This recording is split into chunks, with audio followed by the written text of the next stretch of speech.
الحمد لله كفى وسلام على عباده الذين اصطفى أما بعد فأعوذ بالله من الشيطان الرجيم بسم الله الرحمن الرحيم إنما يخشى الله من عباده العلماء وقال النبي صلى الله عليه وسلم محبا ولا تكن الخامسة فتهلك وقال النبي صلى الله عليه وسلم المرء مع من احب الیہ فضائے بدر پیدا کر فرشتے تیری نصرت کو فضائے بدر پیدا کر فرشتے تیری نصرت کو اتر سکتے ہیں گردوں سے قطارہ در قطارہ بھی۔ اور کسی شاعر نے اس کو یوں کہا ہے، یہ شہادت کے الفت میں ہے قدم رکھنا، لوگ آسان سمجھتے ہیں مسلمان ہونا، اور مسلمان ہونا آسان نہیں ہے تو مسلمانوں کا رہبر پیشوا اتنا آسان کام نہیں ہے۔ مولانا عبدالشکور صاحب نے، مولانا اسلام الدین صاحب، انہوں نے اپنی باتیں رکھی ہے کہ علماء کی تنخواہیں فلاں دوسری باتیں انہوں نے رکھی ہے۔ میں ان تفصیلات میں نہیں جاتے ہوئے میں اپنی ناچیز حقیقت اور ناکارہ باتیں آپ کے سامنے پیش کروں گا۔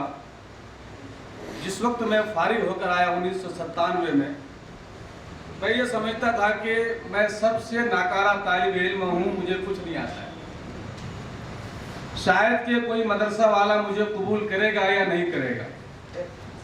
بالآخر اللہ تعالیٰ نے موقع دیا، پڑھتے پڑھاتے یہاں تک 20 سال کا سفر طے ہوا۔ اور جب انسان کی عمر گزرتی ہے تجربات بڑھتے ہیں۔ ابھی میرے دوست مولانا اسلام الدین صاحب کا ایک بھتیجا ہے، انہوں نے کہا کہ مفتی صاحب میرا بچہ شاہی میں پڑھتا ہے، آپ ذرا اس کا امتحان لیجئے۔ میں، مولانا اسلام الدین صاحب، مولانا فیروز صاحب ایک ہوٹل میں ہم لوگ بیٹھے ہوئے تھے۔ حالانکہ میری عادت نہیں ہے کہ کسی بچے کا امتحان لیا جائے، بچہ بچہ ہوتا ہے۔ میں نے کہا ہلکی سی بات ہم نے اس سے پوچھی، بیٹا الف لام کی کتنی قسمیں ہیں؟ کیونکہ وہ ہدایت النو پڑھ کے آیا ہے، میں عوام سے مخاطب نہیں ہوں، علماء سے مخاطب ہوں۔ وہ کہنے لگا اس کی کتنی قسمیں ہوتی مجھے معلوم نہیں۔ اور یہی واقعہ میرے ساتھ ایک بار ٹرین میں پیش آیا، تو میں نے ان کو بتایا کہ بیٹا الف لام کی 2 قسمیں ہوتی ہے، ایک اسمی ہے اور ایک حرفی ہے۔ اور پھر الف لام اسمی کی اس کو میں نے تعریف بتائی کہ اس کے یہ جو ہوتا ہے یہ سیلا چاہتا ہے، اس کو اسم فاعل اور اسم مفعول کی ضرورت پڑتی ہے۔ جیسے الضارب الذی ضرب کے معنی میں آئے گا، یعنی کہ پھر یہ حرفی کیا ہوتا ہے؟ حرفی کی 2 قسمیں ہیں، زائدہ اور غیر زائدہ۔ پھر ہم نے ان کو تفصیل سمجھائی پوری۔ کہنے لگا ہم نے ہدایت النو پڑھی ہے لیکن ہمیں یہ مسئلہ معلوم نہیں ہے۔ ہم نے کہا آپ نے ہدایت النو پڑھی اور شاہی میں معیار اتنا کیسے گر گیا؟ تو وہ بچے کہنے لگے یہ معیار تو ہم آپ کو بعد میں بتائیں گے، پہلے آپ یہ ہم پر غیر حرفی کسے کہتے ہیں، زائدہ اور غیر زائدہ کسے کہتے ہیں؟ میں کہا بیٹا غیر زائدہ اسے کہتے ہیں، زائدہ اسے کہتے ہیں۔ آپ نے دارالعلوم دیکھا ہوگا، آپ کے اساتذہ دارالعلوم دیوبند سے پڑھ کے آئے ہیں۔ دارالعلوم میں ایک دروازہ ہے باب الظاہر۔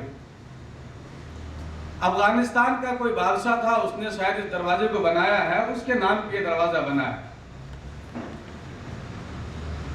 الف لام حرفی زائدہ جو ہوتا ہے وہ علم پر داخل ہوتا ہے۔ ایک طالب علم بولا جب وہ علم ہے، معرفہ ہے، تو اس پر الف لام داخل کیوں ہوگا بھائی؟ میں نے کہا یہ حسن کلام کے لیے داخل کیا جاتا ہے۔ دارالعلوم میں ایک سے بحر العلوم ہے، اہل فن موجود ہیں، ان کو معلوم نہیں ہے کیا؟ آپ جو یہ سوال کر رہے ہو یہ آپ کی جہالت ہے۔ پھر ان کو ہم نے تفصیل سمجھایا، پھر انہوں نے کہا ٹھیک ہے ہم نے یہ سمجھ لیا، آپ یہ بتائیں کہ الف لام حرفی جو ہے غیر زائدہ اس کی کتنی قسمیں ہیں؟ 4 قسمیں ہیں، جنسی ہے، استغراقی ہے، عہد ذہنی ہے، عہد خارجی ہے۔ پھر ہم نے ان کو مثالوں سے سمجھایا، الرجال قوامون علی النساء اکلہ الذئب فعصى فرعون رسول فاخذناه اخذا وبلا۔ جب یہ تمام چیزیں سمجھایا تو کہنے لگے ہمیں ہمارے استاد نے سمجھایا نہیں۔ ہم نے کہا نہیں، ایسا نہیں کہ استاد سے غلطی ہے، غلطی آپ کی نہیں ہے، غلطی قوم کی ہے کہ مدرسے میں ایسے بچے داخل ہو رہے ہیں جن کے اندر یہ صلاحیت نہیں ہے کہ وہ ان چیزوں کو اپنے ذہن میں محفوظ کر سکے۔ آج محلے میں جو بچہ آوارہ ہوتا ہے ہم ان کو مدرسے میں بھیجتے ہیں، جو بچہ اسکول میں فیل ہو جاتا ہے ہم اس کو مدرسے میں بھیجتے ہیں۔ ابھی کل ایک صاحب میرے پاس آئے، بولے مولانا 8 مہینہ ہو گیا میں تنگ آ گیا ہوں، آپ کے مدرسے میں بچے کو لے لیجیے۔ بدماشوں کو پالنے کے لیے ہم ہیں، اور جو بچہ اعلیٰ ذہن رکھتا ہے اور جو بچہ دینی بات کو کما حق سمجھ سکتا ہے، اس کے لیے بینا اسکول ہے، اقرا اسکول ہے، اس کے لیے جو ہے پونا کالج ہے، اس کے لیے عابدہ انعامدار ہے۔ میں غیروں کا نام نہیں لوں گا اس لیے کہ وہ ہمارے نہیں ہیں، میں اپنوں کا نام اس لیے لوں گا کہ یہ ہمارے ہیں۔ یہاں جائیں گے عقل مند اور ہونہار طلباء، اور جو کسی کام کے نہیں رہیں گے وہ آئیں گے ہمارے مدرسے میں، اور پھر قوم ہم سے اس بات کی توقع کرتی ہے کہ ہمیں اعلیٰ معیار کے عالم مل جائے۔ ایک صاحب آئے، کہنے کہ مولانا سردی کا موسم ہے، مجھے احتلام ہو گیا، تو کیا میں کمر سے دھو کر نماز پڑھا سکتا ہوں؟ وارے بھائی امام صاحب کون ہے یہ؟ قوم کا امام۔ میں نے کہا نہیں، تیری امامت ویسی۔ یہ کیوں ہو رہا ہے ایسا؟ اس کی 2 وجہ ہے۔ میرے استاد محترم، ان کے رشتہ دار بھی مولانا رضی اشرف صاحب یہاں موجود ہیں، حضرت مولانا طاہر حسین صاحب بیابی رحمۃ اللہ دامت برکاتہم، انہوں نے جو ہے ایک بات کہی کہ ہم یہ نہیں چاہتے کہ غربا میں علم نہ جائے، غربا بھی پڑھیں، لیکن جب بڑے لوگ پڑھیں گے تو علم پھیلے گا، علم پھولے گا، علم کا چرچا ہوگا۔ اور حضرت نے ایک مثال دی، حضرت مولانا حفظ الرحمان سیو ہاروی رحمۃ اللہ علیہ، حضرت مولانا ابوالکلام آزاد رحمۃ اللہ علیہ، یہ بڑے گھر کے بچے تھے۔ جب انہوں نے علم حاصل کیا، ان کے ذریعے سے دین کو بڑی کامیابی ملی، اور سب سے پہلے وزیر تعلیم کون بنے؟ مولانا ابوالکلام آزاد رحمۃ اللہ علیہ بنے۔ تو ہم یہ نہیں کہتے کہ غریبوں کو چاہیے۔ اور دوسری بات ہماری یہ ہے، آج مسجد کے منبر و محراب پر شاید کہ میری بات سے مولانا رضی اشرف صاحب متفق ہوں گے کہ 98% منبر و محراب اہل علم علماء سے محروم ہیں۔ اس کی وجہ کیا ہے؟ اس کی وجہ یہ ہے کہ عوام یہ چاہتی ہے کہ مجھے امام وہ ملے جو میرے ماتحت ہو۔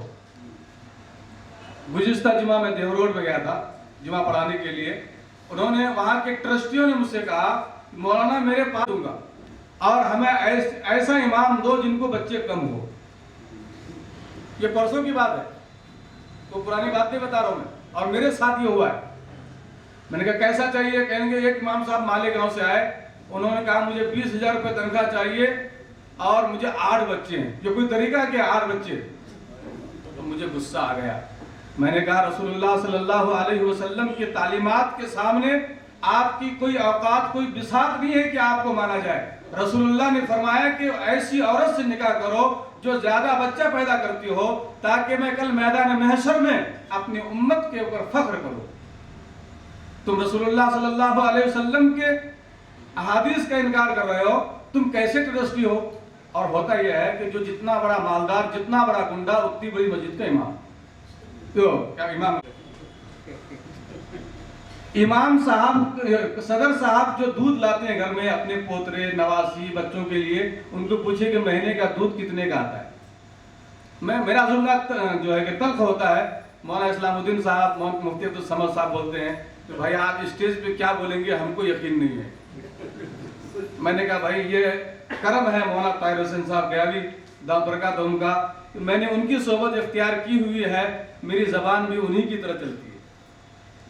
مجھے اس بات سے کوئی فرق نہیں پڑتا ہے کہ کوئی راضی ہو یا نہ ہو، کوئی خوش ہو یا کچھ ہو۔ میری زندگی کا مقصد تیرے دین کی سرفرازی، میں تیرے لیے ہی غازی، تیرے لیے نمازی۔ کون کیا کہتا ہے مجھے اس سے مطلب نہیں ہے، میں جو بھی بات کہتا ہوں اللہ کے لیے کہتا ہوں، اللہ کو راضی کرنے کے لیے اور دین کی سرفرازی کے لیے کہتا ہوں۔ اگر کسی کو بری لگے میری بات تو میں معافی چاہتا ہوں۔ آپ کے گھر کے اخراجات کتنے میں چلتے ہیں؟ آپ پہلے اپنے گھر کا محاسبہ کیجئے، اس کے بعد امام کے اوپر دیکھیے کہ امام کیا ہوتا ہے۔ آج تنخواہ کم ہونے کی وجہ سے غربا امام ہو گئے، اور جب غریب امام ہوا تو آج معاشرے میں ایک پیغام یہ جا رہا ہے، یہ 2 ٹکے کا مولوی کیا بات کرے گا میرے سامنے؟ یہی بات ہے نا. امام صاحب چاہے کتنی اچھی تقریر کر لے، امام صاحب کتنا اچھا واعظ کر لے، قرآن پڑھ لے، لیکن ان کے قرآن پر کوئی کام نہیں دھرتا ہے. کیوں؟ اس لیے کہ قوم کی نظر میں اس کی کوئی وقار، کوئی حیثیت نہیں رہ گئی، اور وہ سمجھتے ہیں کہ بھئی یہ تو بیچارہ گاؤں چھوڑ کے آیا ہے، ان کو کیا ہے، تنخواہ مل رہی ہے تو کام کر رہے ہیں. اگر آپ کا یہی نظریہ رہا تو میں آپ سے ایک بات کہوں گا کہ آپ تاریخ بغداد پڑھ لیجئے، آپ تاریخ اسپین اندلس پڑھ لیجئے، اور آپ تاریخ کی کتابوں کو پڑھیے. ہم نے بچپن میں ایک کتاب پڑھی تھی، اس کا نام تھا قاعدہ بغدادی. اس کی نسبت کہاں تھی؟ بغداد کی طرف تھی. ہمیں علم وہیں سے ملا تھا، لیکن جب انہوں نے علماء کی تحقیر کی، علماء کو کچھ نہیں سمجھا، علم کو بے حیثیت کر دیا. آج عراق کا عالم دیکھیے کہ کیا ہے.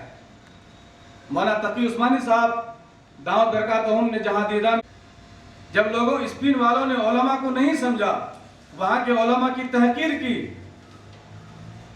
تو مولانا پیر ذوالفقار صاحب دعوت برکاتہم نے ایک واقعہ لکھا ہے کہ وہاں کے شہر کے سب سے بڑے مفتی، جس نے 30 سے 35 سال قوم کی امامت اور منصب افتاء کو سنبھال کر رکھا، جب اس کی انکوائری ہوئی تو اس کے مصلے کے نیچے سے لا الہ الا اللہ محمد رسول اللہ نکلا ہے. جب آپ نے قوم نے جب علماء کو نہیں سمجھا تو مستشرقین اور مستغربین نے اس مسئلے کو سنبھالا اور قوم کو اس گڑھے میں لے آ کر چھوڑا جہاں کی ہمیں امید بھی نہیں تھی. آج یہ غربا اور آج یہ فقراء علماء آپ کی خدمت اس حال میں بھی اگر کر رہے ہیں تو آپ کے لیے بڑی غنیمت ہے. آج بھی وقت ہے کہ گھر جلنے سے پہلے اپنے بچوں کو پڑھاؤ، اپنے بچوں کو بھی عالم دین بناؤ. میرے ایک دوست کہہ رہے تھے کہ گجرات کے علاقے میں لوگ علماء بہت بن رہے ہیں. میں کہتا ہوں گجرات کے علماء بن رہے ہیں. میں نے 9 سال مسلسل احمد آباد کے اندر تفسیر کی ہے، مسجد ملا قاسم کے اندر. میں نے وہاں کے علماء کو بھی قریب سے دیکھا ہے. وہ پڑھتے ضرور ہیں لیکن پڑھاتے کوئی نہیں. میں کتنے شہروں کا حوالہ دوں. آج گجرات کے اندر تقریباً مدارس میں پڑھانے والے، کئی مدارس میں پڑھانے والے میرے ساتھی لوگ ہیں. اونچے درجے کی جتنی کتابیں ہیں یو پی، بہار، بنگال کے علماء پڑھا رہے ہیں. اور ہمارے بچے پڑھنے کے بعد کاروبار میں ایسے مصروف ہو جاتے ہیں کہ نماز کے فرائض تو چھوڑو، واجبات بھی بھول جاتے پڑھنے کے باوجود. آج ہم مجلس جلوس سے کچھ نہیں ہوتا ہے، سمجھے. کردار سے قومیں بنتی ہے، افکار کا چکر کچھ بھی نہیں. کردار بناؤ. صحابہ کرام جس راستے سے چلتے تھے تو کفار و مشرکین یہ مثال دیا کرتے تھے، یہ غلام محمد جا رہا ہے، یہ غلام محمد جا رہا ہے، دیکھو مسلمان ایسا ہوتا ہے. آج ہم لوگوں کو میسج دینا چاہتے ہیں. آج ہم مسلح بن گئے، آج ہم ناصح بن گئے، لیکن یاد رکھیے ناصح بننے سے پہلے، مسلح بننے سے پہلے اللہ تعالیٰ نے جو ہم کو جسم دیا ہے 5 اور 5.5 فٹ کا جو وجود اللہ تعالیٰ نے ہم کو دیا ہے، ہم کو چاہیے کہ پہلے اپنے جسم پر ہم اسلام کو نافذ کریں. ہمارے سر پہ ٹوپی نہیں، داڑھی بھی عام چوس، کرتا بھی جو ہے یہودی والا، اور چلے ہیں اسلام کا پیغمبر بن کر. تو یاد رکھیے یہ آپ کی خوش خیالی، خوش فہمی ہے.